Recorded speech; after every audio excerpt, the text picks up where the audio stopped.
Dear learners, come to learn and be educated. আজকের আলোচনা how to make a perfect newspaper headline or how to make a perfect flowchart এর উপরে আলোচনা হবে। এইটা আমরা কেন শিখব? নিউজপেপার হেডলাইন অথবা ফ্লোচার্ট এইটা শেখার জন্য একটা কারণ থাকতে হবে। কারণটা হলো যে ভাষাকে সংক্ষিপ্ত করার পদ্ধতি, the way of writing language in short or the way of making a sentence in short. একটা সেন্টেন্সকে কীভাবে করে বড় সেন্টেন্সকে ছোট করে কীভাবে লিখতে হয় তার একটা পদ্ধতি হলো এই নিউজপেপার হেডলাইন অথবা রাইটিং ফ্লোচার্ট। তো রাইটিং ফ্লোচার্ট লেখার জন্য কিছু পদ্ধতি অনুসরণ করতে হবে এবং এটা অত্যন্ত কার্যকরী হবে তখন দেখবে যে ভাষা খুব সুন্দর হয়ে গেছে, খুব সংক্ষেপে অনেক বড় কথা বলা যাচ্ছে। তো এই নিউজপেপার হেডলাইন অথবা রাইটিং ফ্লোচার্ট লেখার জন্য আমাদেরকে মনে রাখতে হবে যে বিশেষ করে ইংরেজি প্রথম পত্রে আমাদের একটি প্রশ্ন থাকবে, কোশ্চেন নাম্বার 2, সেখানে flowchart, make a flowchart, information ট্রান্সফারের মেক আ ফ্লোচার্ট বলে একটি প্রশ্ন আসে। তো সেখানে 5 মার্কসের মধ্যে আমাদের 5 মার্কসই পেতে হবে। এখানে মার্কস কেটে নেওয়ার কোনো সুযোগ নেই, এখানে পুরো মার্কসই আমাদেরকে পেতে হবে, যার জন্য আমাদের কিছু নিয়ম অনুসরণ করা অত্যন্ত জরুরি। এই নিয়মগুলোর মধ্যে বিশেষ করে প্রদত্ত প্রশ্নে একটি দেওয়া থাকবে। ফর এক্সাম্পল কোশ্চেন নাম্বার এখানে নাম্বার 1-এ আমরা বলেছি যে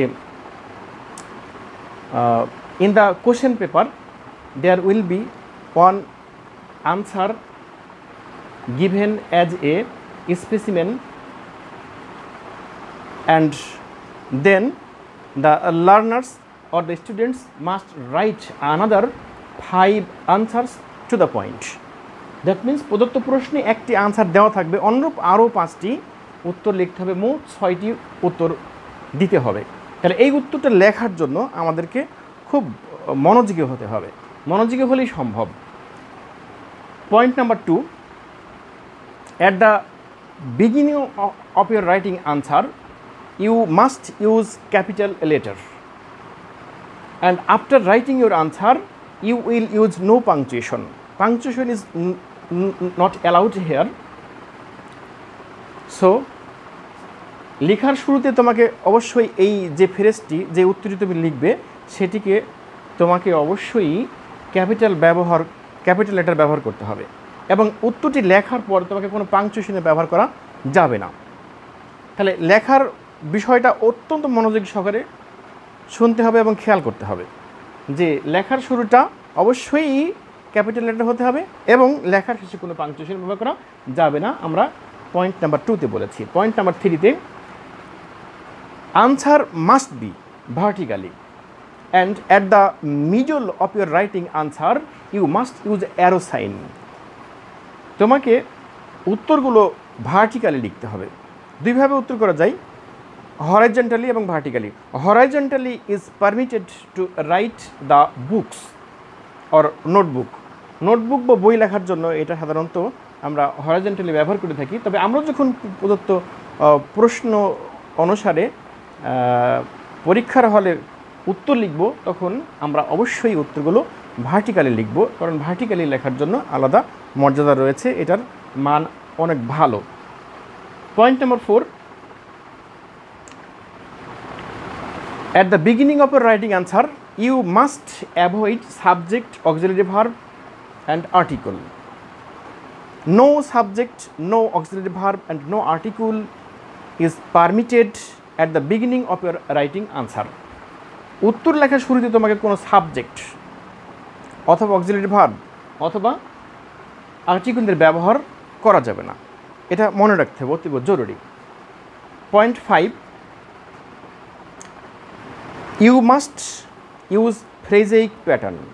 your answer must be phrasaic pattern. Without phrase, your answer not be granted, not be allowed. You will not given any mark if you use any sentence in your writing answer.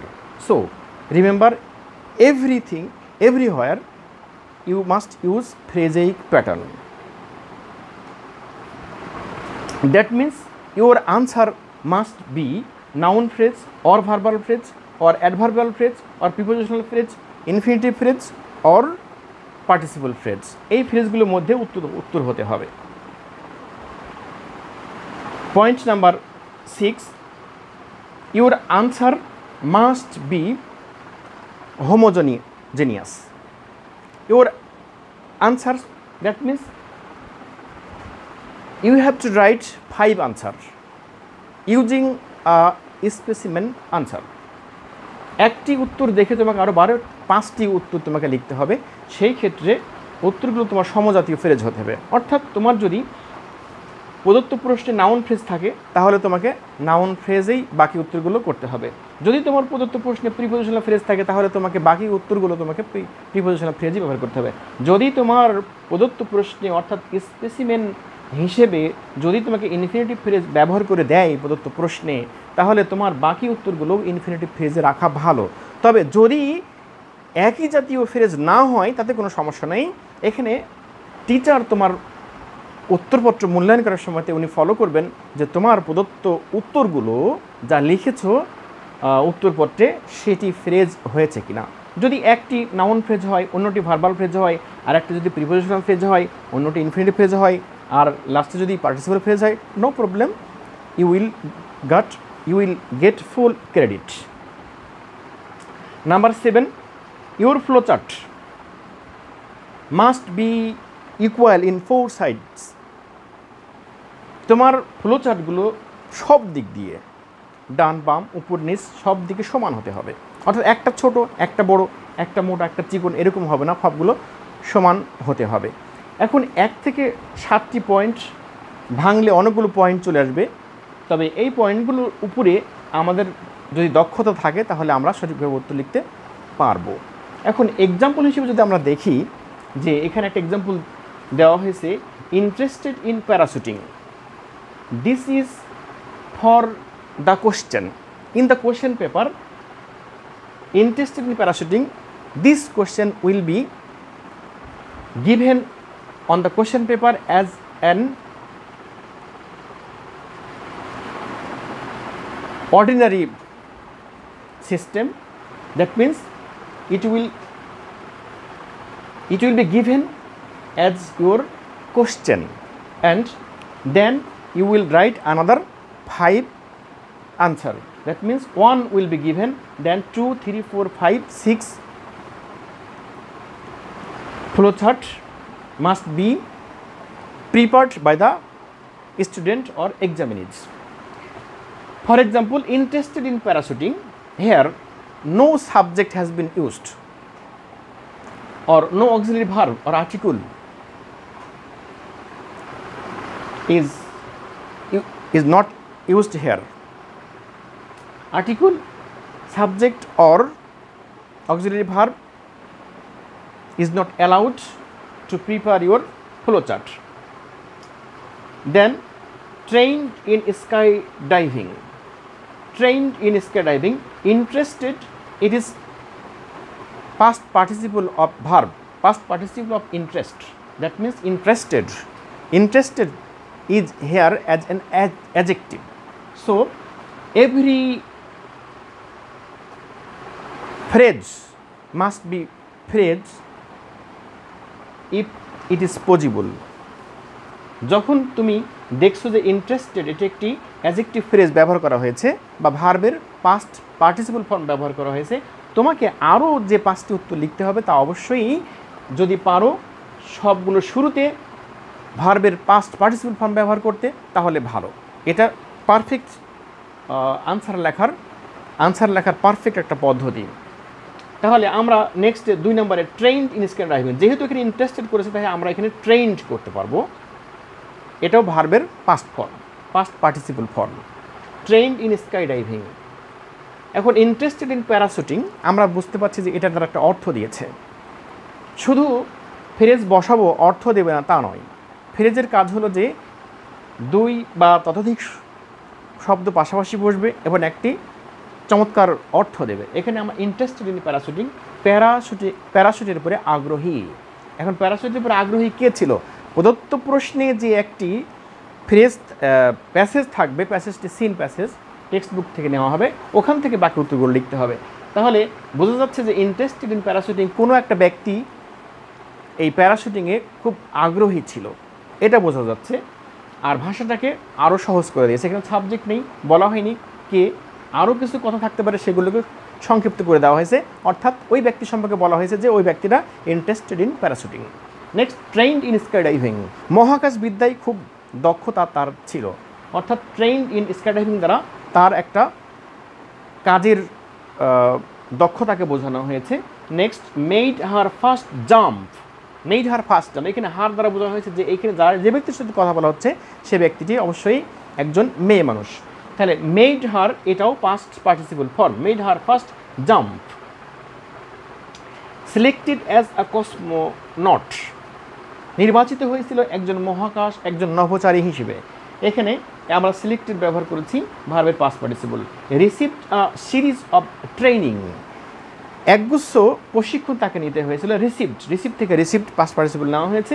এবং commanded Vostok 6 ফল্টলেসলি, তিনি কোনো একটা ব্যক্তি এই Vostok 6কে নির্দেশ দিয়েছিলেন এবং নিখুঁতভাবে সেটা অবতরণ করেছিল, এটা বোঝানো হয়েছে। তাহলে আমরা দেখলাম যে ফ্লোচার্ট লেখার জন্য একটা বক্স তৈরি করতে হবে, ফ্লোচার্ট তৈরি করতে হবে, যেটা মধ্যে উত্তরটা হবে। উত্তর লেখার শুরুতে আমরা এখানে থেকে বুঝেছিলাম যে ক্যাপিটাল লেটার ইউজ করা হবে, এখানে ক্যাপিটাল লেটার ইউজ করা হয়েছে, এখানে সব জায়গায় ক্যাপিটাল লেটার ইউজ করা হয়েছে। After writing the answer you will never use any punctuation, এখানে দেখতে পাচ্ছি আমরা কোনো পাংচুয়েশনের ব্যবহার করা হয় নাই। পাংচুয়েশনে ব্যবহার করলে উত্তর ভুল হয়ে যাবে এবং এখানে মার্কস পাওয়ার কোনো সম্ভাবনা থাকবে না। সো এখানে যে নিয়মগুলো বলা হয়েছে প্রত্যেকটি নিয়ম পুঙ্খানুপুঙ্খরূপে এখানে ব্যবহার করা হয়েছে। সুতরাং এভাবে করে উত্তর লিখলে 5-এর মধ্যে 5 নম্বর পাওয়া সম্ভব এবং কোনো মার্কস এখানে কাটার কোনো সুযোগ নেই। যদি 5 থাকে তাহলে 5, আর যদি 10 থাকে তাহলে 10। 10/10 মার্কস, 5/5 মার্কস, এখানে মার্কস কাটার কোনো সুযোগ নেই। তবে আমাকে অবশ্যই উত্তরগুলোকে ফল্টলেসলি পারফেক্টলি লিখতে হবে। আর পারফেক্টলি লেখার জন্য, পারফেক্টভাবে উত্তরগুলো তৈরি করার জন্য আমাদেরকে এই পদ্ধতি অনুসরণ করা অতীব জরুরি। আশা করি বিষয়টা বুঝতে পেরেছ। এটি প্র্যাকটিস করবে এবং সঠিকভাবে লেখার চেষ্টা করবে।